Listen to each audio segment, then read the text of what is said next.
All right, how y'all doing? This is Charlie Agar with Charlie Bee Company. I want to welcome all the folks at Texas State Wildlife Society. I think we're all a little sick of Zoom calls, so I thought we would do a little content for you. Get out here, we're going to do a quick hive inspection, talk a little bit about bees, and then when we get together on Friday, we can share ideas, questions. I'll send some more content to y'all. But I hope you're all faring well during the quarantine, staying safe. I think we are sick of Zoom calls, so I hope you can get outside and enjoy beautiful weather like this. I'm at CEMEX, Balcones Quarry, which is an area just south of New Braunfels. It's a huge quarry.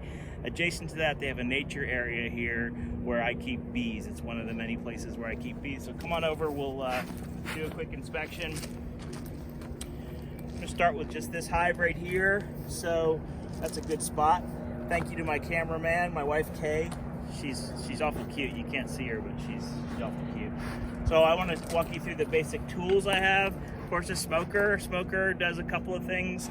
One is it cuts off the bees' ability to communicate. They communicate through smell. So I'm basically going to knock on the front door here and say, "Hey, I'm coming." It also mimics one of the big issues of bees out in the wild, which is wildfire. So when they smell fire, of course there's danger. So they're going to slurp up some of their resources, and their belly's going to be full, so they can't move quite as quickly. So smoker is a key tool. The other tool I got is a hive tool. It's basically just a little pry bar. Bees bring in propolis, which is like sap, and they glue everything together. So I'm going to use this to break everything apart. A pair of gloves. And my bee brush. I don't use it that often, but this enables me to move bees around without killing them. So we'll just jump into the hive here. These bees are pretty active, but we're in a really rough spot this year. We don't have a lot of nectar flow. We should be in the middle of a crazy amount of activity. I'm not quite seeing it, so I'm interested to see what these bees are doing. I am going to put my veil on. I'll try to work without gloves because it's just easier, more tactile if I can work without gloves. But I don't like getting stung in the face, and I haven't been in these bees in a while. So again, a little bit of smoke to say, "Here we come, ladies."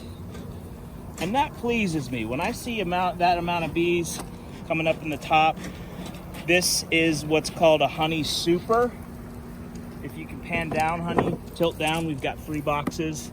This is a brood chamber, not 9+ inches. This is a super and a super. The babies are all here.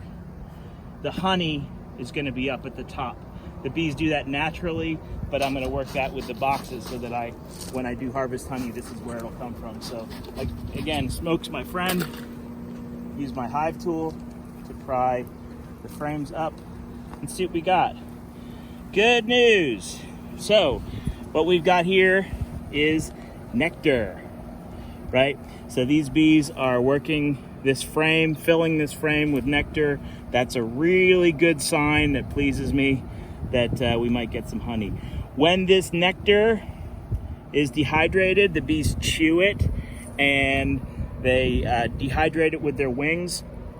When it becomes less than 17% moisture, they'll cap it over. So right here, they'll put a white capping over the top, but they are working that really well. That makes me really happy. So looking good so far. Hopefully we have a nice healthy hive. So I'm going to set that aside. The cool thing about bees is the technology hasn't changed in 100 years. Langstroth was the guy who put these movable frame hives together based on one simple principle. This is called bee space. So this space in between these 2 frames is about 3/8 of an inch. Langstroth discovered that if you hung frames that distance apart, the bees would not fill it in or put another piece of comb in there. So it's the perfect distance apart so that you could have movable frame hives. Before that, they used what was called a skep, and a skep was just an overturned basket.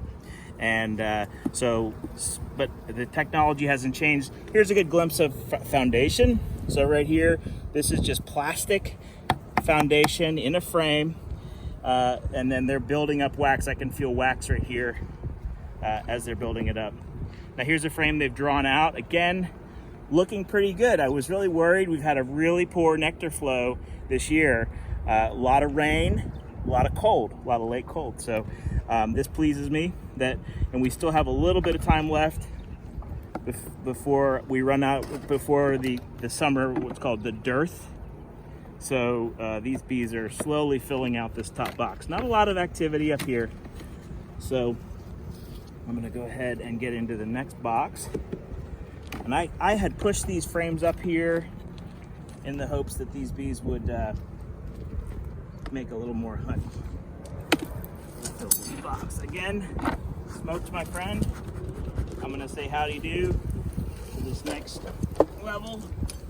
And looking good. I see a lot of bees. That makes me really happy. When I don't see bees, I cry. Actually, I'll start from this end. So I start from one side of the hive, pry that frame out, I lift it, so it's kind of stuck, right? So I'll lift that frame out. I just look at the bees because I just love to look at the bees. This is what I do. Not that exciting a frame. But here we're gonna get into, hopefully, we're looking for brood, which is baby bees. This frame is a little heavy with nectar. This is what I want, and this is what I got. I'm really happy. This is all brood. So the process, and we're gonna look for the queen. If we're lucky, we'll find her. The process is the queen lays an egg. It's smaller than a rice grain. That egg hatches into a larva. The bees feed that larva. And then over the course of the total process is 23 days before it becomes a pupa, and then it emerges 23 days total as an adult bee. Turns around and cleans its room. Y'all are in college now, so you know all about that. But and the bees get to work. So this makes me happy when I see brood. I'm looking for things like queen cells too, to make sure they're not thinking about swarming, which is how they reproduce. But they look like a nice healthy colony. And I'm gonna go ahead and go through this whole box. We're looking for the queen. You get kind of an eye for the queen. My wife on the camera is very good at finding queens, so I'll rely on her eyes too. We're looking at, that's a little queen cup right there. Doesn't concern me though. Looking for the big, long belly queen. She looks just like the others, but when you see her, you absolutely see her. So like to hold the frame in sunlight and see if we can see that queen. And just move on. Now, I'd be inclined to feed these bees. I do have a hose out here I have a tank in my vehicle where I keep nectar. Same thing you'd feed hummingbirds, so half sugar, half water.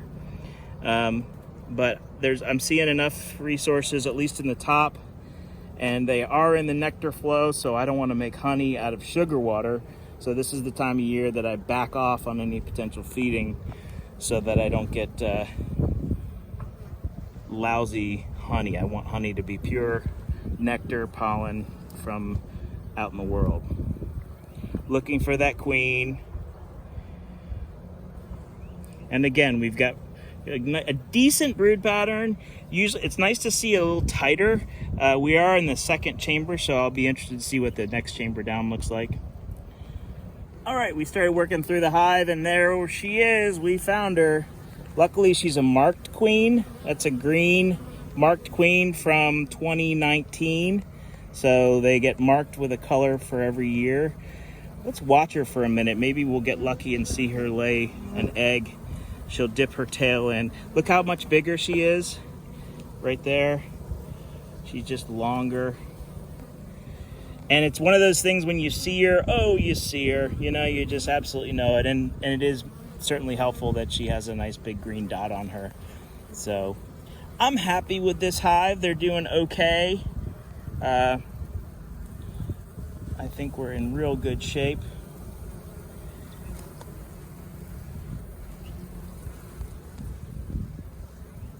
Pretty little queen.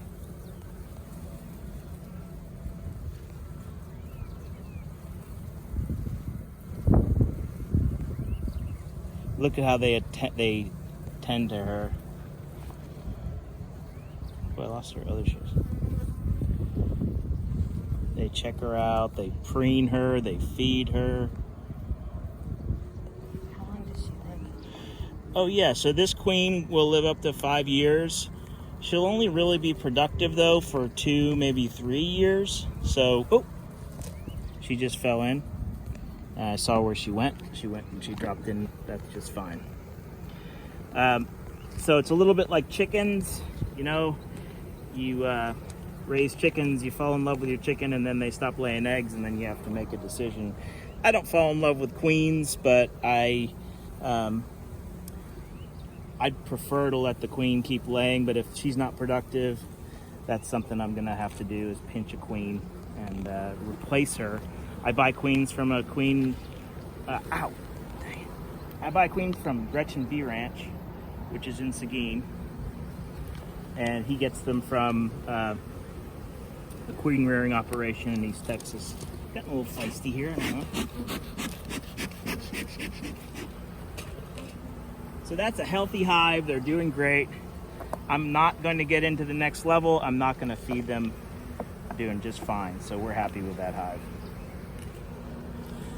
So that's a typical hive inspection. Looking for the health of the hive. So you're like a scientist when you go to a beehive, right? You use your senses. You're gonna look how many bees are there. You're gonna look for brood. You don't always find the queen. We were blessed to find the queen, which is kind of cool. But if you see eggs and larvae, you know there's the queen. So you don't always have to find the queen. I prefer to find the queen. It's also fun. I see how the hive is behaving. I see the amount of activity out front. They're doing great. Not a lot of honey. They should be pulling more in at this time of year, but I'll take what I can get and know that they're healthy. Thanks for tagging along on a quick hive inspection. I want to keep it short. I look forward to your questions. There are other videos on my YouTube channel. I get all my bees from removal situations, so out of walls and trees. So you can watch some videos there, like, subscribe, all that good stuff. You can also watch the pilot episode of our TV show, which will be out on PBS in the fall, Charlie Bee Company. It's on Amazon Prime. You can also go to charliebee.com and click to watch the show. Look forward to your questions again, and thank you.